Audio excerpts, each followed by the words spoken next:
دادگاه نویه بسمانی شهر مسکو روز 26 مارس سال 2024 زاده قرقیزستان قاسموف علیشیر هوتاموویچ را با اتهام همدستی در حمله خونین شام 22 مارس در شهر کراسنogorsk برای قریب 2 ماه یعنی تا 22 ماه سال 2024 به حبس پیشکی گرفت. علیشیر قاسموف بر اساس ماده 205 کودکس جنایتی روسیه با دست داشتن در حمله تروریستی عیبدار می شود. مرافعه او پشت درهای بسته صورت گرفت. علیشیر قاسموف علاقه نفر هشتم است که در رابطه به حمله کراسنogorsk به حبس گرفته می شود. 7 نفر قبلی هم از زادگان تاجیکستان بودند.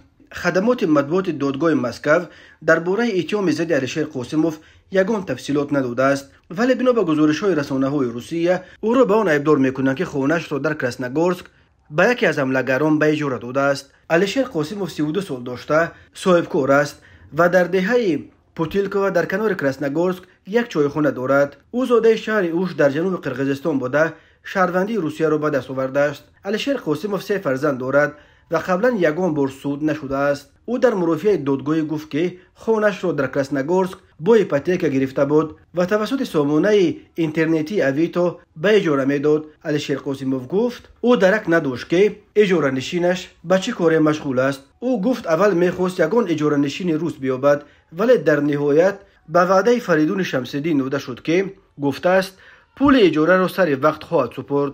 قاسموف گفت حتی پی نبرد که فریدون شمس‌الدین میتواند با گروه‌های تروریستی ارتباط داشته باشد. پدر و مادر علیشیر قاسموف نیز در نزد بنای دادگاه با ژورنالیستان صحبت کردند.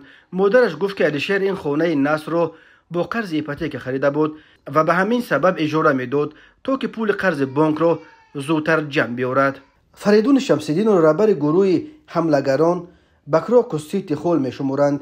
یادآور میشویم که شام 22 مارس بر اثر حمله مسلحانه بالای ازدحام در تالار کنسرت‌های کراکوسی تخول در کراسنogorsk دست کم 139 نفر کشته شدند. مسئولیت حمله را گروه تروریستی داعش به دوش گرفت.